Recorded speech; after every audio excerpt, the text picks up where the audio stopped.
Good morning and welcome to the second part of our topic verbs of incomplete predications. In a previous topic, we read about the verb of incomplete predication with the help of transitive and intransitive verb. In this lesson, we will study the next steps, that is complements, subjective complements, objective complements, and the definition with some examples.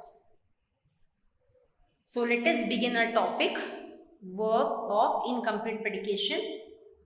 Before going through the points of this topic, let us recall or remember some points of the previous topic, previous part that we read. The verbs require the addition of a substantive or an object, that adjective, to complete its sense. So, what is verb of incomplete predication?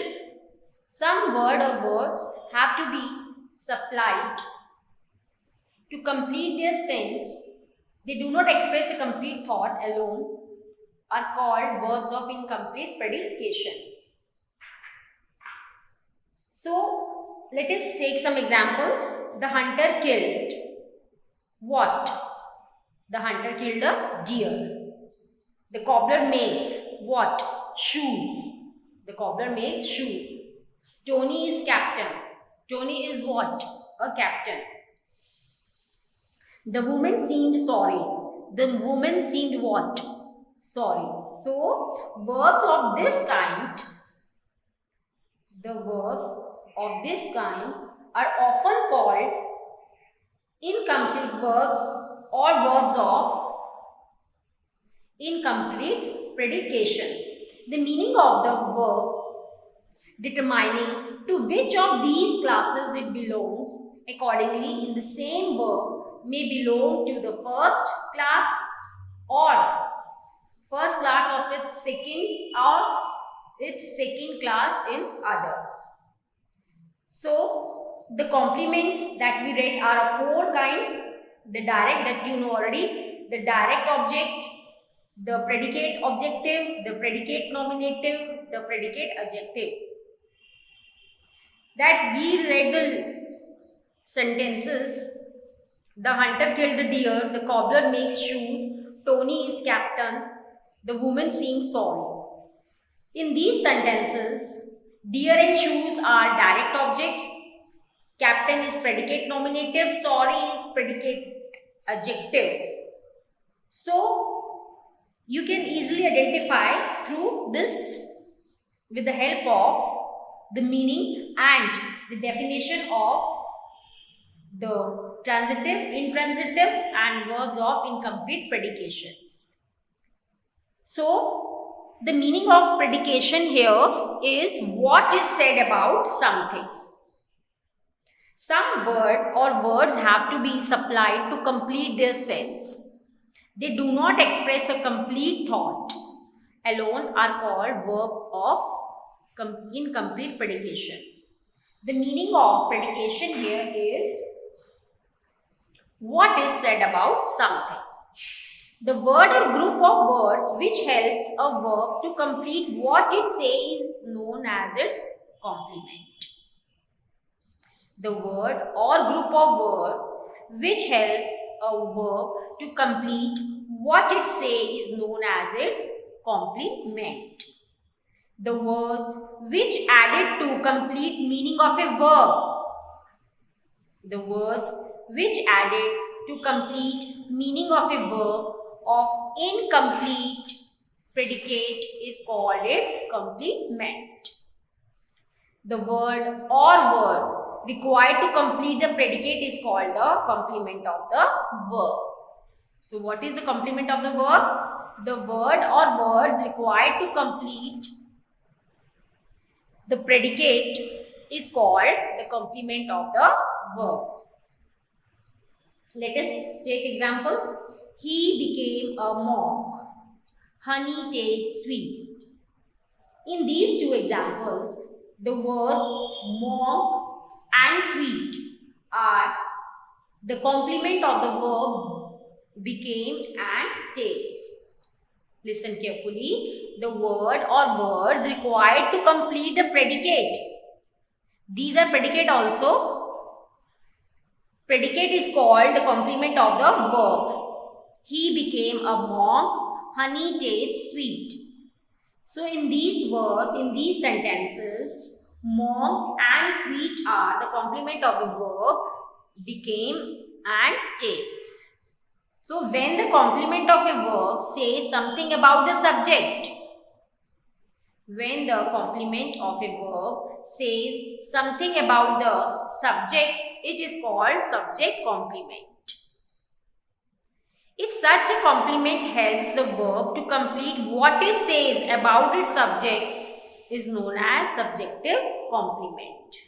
Listen carefully. When the complement of a verb says something about the subject, it is called subject complement, or if a such complement helps the verb to complete what it says about its subject, is known as subjective complement. Let us see the example. Madhu is a singer. Madhu is a writer. Raghav is a singer. Madhu is a writer. Raghav is a singer. Or Madhu is a singer. Raghav is a writer. Here noun, writer and singer are the complement of the verb is. Listen carefully. In these two sentences, Madhu is a writer, Raghav is a singer. Here, noun, writer or singer are the complement of the verb is, as they say something about the subject Madhu and Raghav. Listen carefully. Here, noun, writer or singer are complement of the verb is. Here, this is. As they say something about the subject Madhu and Raghav.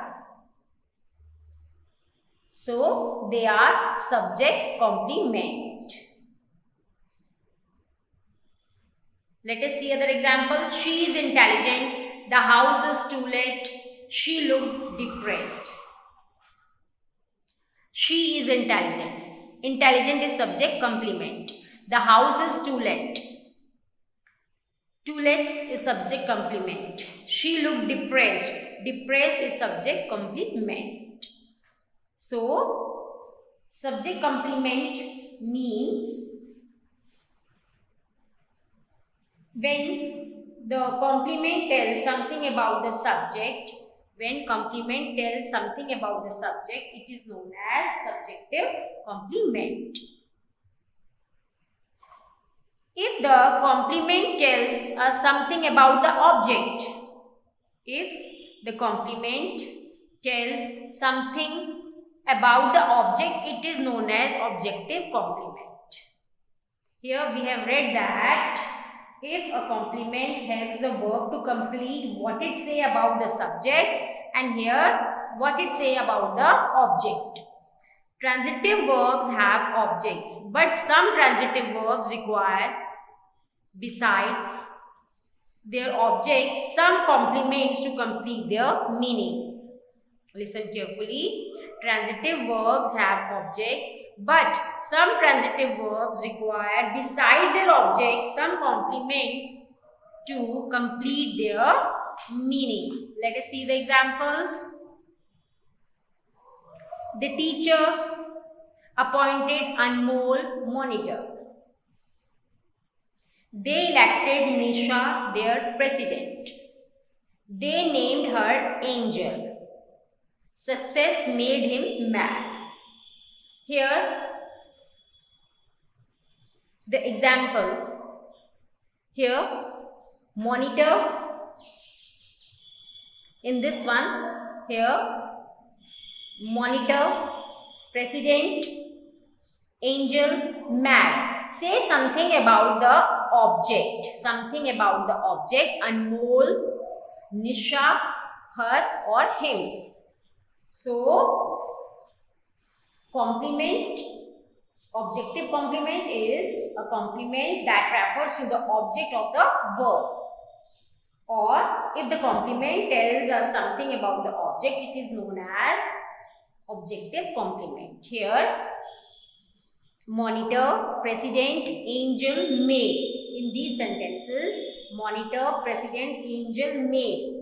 Say something about these objects: Anmol, Nisha, her, him. So, these are objective complements.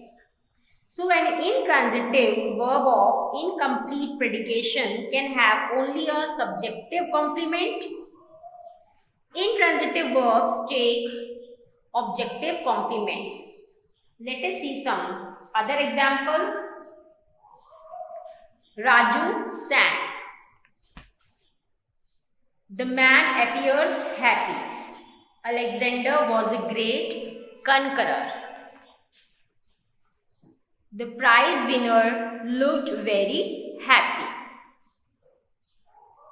In these sentences that we read here, Raju sang. The man appears happy. Alexander was a great conqueror. The prize winners looked very happy. In this first sentence, here, Raju sang. In this first sentence, sang is intransitive, but what it say about its subject? Raju makes complete sense. No other word is needed to make the sense complete. Similarly, in second, the verb appears intransitive, but what it say about its subject, the man, does not make complete sense. If we omit the word happy, the man appears what? So, a word like happy, sad, cheerful is needed to make the sense complete. Next, Alexander was a great conqueror. The intransitive verb was need the word a great conqueror to complete what it say about its subject, Alexander. In fourth sentence, the intransitive verb needs the word very happy to complete what it say about its subject, the prize winners. So, all these four sentences, Raju sang, the man appears happy, Alexander was a great conqueror, the prize winner looked very happy, shows the transitive and intransitive with their respective subject and object complements. Next two examples. The boy wanted Salim to be the captain of the team. The boys wanted Salim to be the captain of the team. The girl set the caged bird free. A transitive verb, listen carefully, a transitive verb may also be a verb of incomplete predication that is need a complement. Let us see the explanation of these two. Example, the boys wanted Salim to be the captain of the team. The boys wanted what? Or whom? Salim. So, Salim refers to somebody different from the subject, the boys. Therefore, Salim is the object of the verb wanted. But if the verb to be the captain of the team are left out, the sentence will not make complete sense. The boys wanted Salim to be what? To do what? The words to be the captain of the team are needed to complete how the verb wanted affects Salim. Similarly, in second sentence, the girl set the caged bird free. The girl set what? Whom free? The caged bird means the bird. Birds refer to something different from the girl, the subject. Birds is the object of the verb set. Bird is listen carefully, birds is the object of the verb set. But the word free is needed to complete saying how the verb set affected its object, birds. The sentence would not make any sense without the word free. The girl said the birds. What? The girl said the birds free. So in these two sentences, the boys wanted Salim to be the captain of the team. The girl said the caged birds free. In these two sentences, here, without these, in first sentence, the verb to be the captain of the team are needed to complete how the verb wanted affects Salim. And here in this, the sentence would not make any sense without the word free. The girl said the bird. What? Free. So, the girl said the birds free. So, a transitive verb may also be a verb of incomplete predication that is need a complete complement. Next is a transitive verb with two objects, that is direct or indirect. We have already this one, the transitive, intransitive, direct or indirect objects in our previous topics. So let us see this one in the topic verb of incomplete predication. A transitive verb with two objects, direct or indirect. Most transitive verbs followed by a single object. Some of the transitive verbs, on the other hand, takes two objects after them. Some verbs that take two objects are give, tell after, make, ask, promise. Give, tell, offer, make, ask, promise, lend, sell, owe, buy, etc. Transitive verbs followed by most transitive verb followed by a single object. But some of the transitive verbs on the other hand takes two objects after them. Some verbs that are having two objects, give, tell, offer, make, ask, promise, lend, sell, owe, buy, etc. So, don't confuse a transitive verb of incomplete predication with a transitive verb with two objects, direct and indirect. Remember that to find the object of a verb, we first ask question what or whom after the verb. We must look closely at the answer or answers that we get. If we get only one answer, then we must see whether that answer refers to somebody or something different from the object. If it does, then the answer gives us the object. If we get two answers, and each of them refers to something or somebody different from the subject and different from each other, then the verb has two objects. Listen carefully. If we get only one answer, then we must see whether that answer refers to somebody or something different from the subject. If it does, then the answer gives us the object.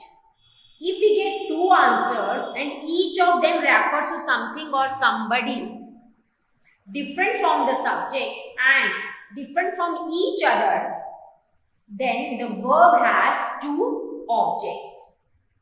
Usually the object that refers to an inanimate thing is the direct object and the object that refers to living being is indirect object. Let us see this with two examples. The king made him the minister. The king made him the minister. Mother made me a sandwich. First, does the verb made have an object? Yes, it is. The king made what or whom? Answer is him. Secondly, him refers to a person different from the king, the subject. So him is an object of the verb made. Does the verb made have another object? Yes, the king made what? Minister. So listen carefully. The king made him the minister. The king made what or whom? Him. The king made him what? The minister. So, if you look closely at the word minister, you will see that it tells us something about the object itself. It does not refer to something or somebody different from the object. So, it is not another object of the verb made. At the same time, you will find the sentence that the sentence would not make any sense without the word a minister. The king made him what? The verb therefore helped the verb made to complete what it say about its effect on the object him. Listen carefully. If you see this word minister, you will see that it tells us something about the object himself. It does not refer to something or somebody different from the object. So it is not another object of the verb made. At the same time, you will find that the sentence would not make any sense without the word minister. The king made him. The king made him what? The king made him the minister. The words therefore help the verb made to complete what it say about its effect on the object him. So, the verb made a transitive verb of incomplete predication and the minister is an objective complement. Second example, mother made me a sandwich. It seems to be similar to, but let us look it carefully that mother made me a sandwich. Mother made what? Sandwich. Mother made whom? Me. Listen carefully. Mother made what? Sandwich. Mother made whom? Me. Sandwich and me are different and separate from the subject, mother. Also, sandwich and me are different from each other.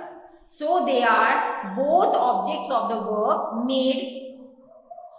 Listen carefully. Mother made me a sandwich.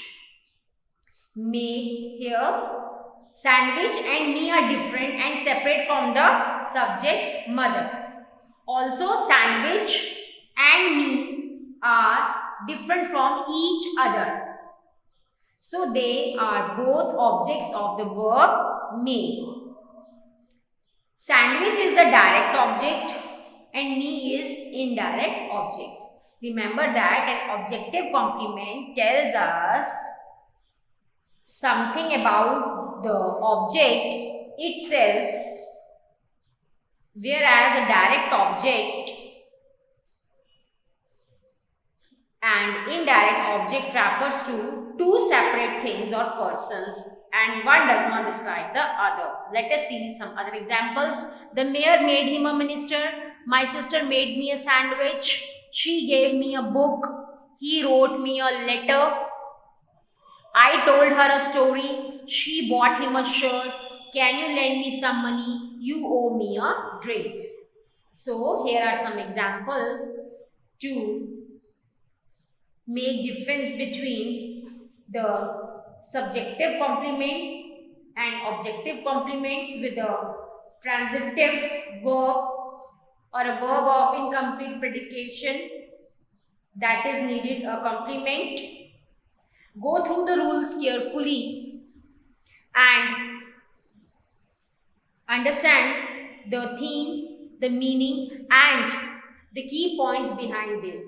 So, in the last, an objective complement tells us something about the object itself, whereas a direct and indirect object refers to two separate things or persons and one does not describe the other. So, let us know some key points of this topic. First, we read in the previous class in part 1 that a verb may be transitive or intransitive. Some transitive and intransitive verbs require a word or words to help them complete what they say. Such verbs, transitive or intransitives, are known as verbs of incomplete predications. If the complement tells us something about the subject, it is known as subjective complement. Intransitive verbs take subjective complements. If the complement tells us something about the object, it is known as objective complements. Transitive verbs take objective complements. Intransitive verbs do not have an object, so an intransitive verb of incomplete predication can have only a subjective complement. I hope you will have understood whatever we discussed in this class. Go through the rules thoroughly and practice yourself. Have a nice day.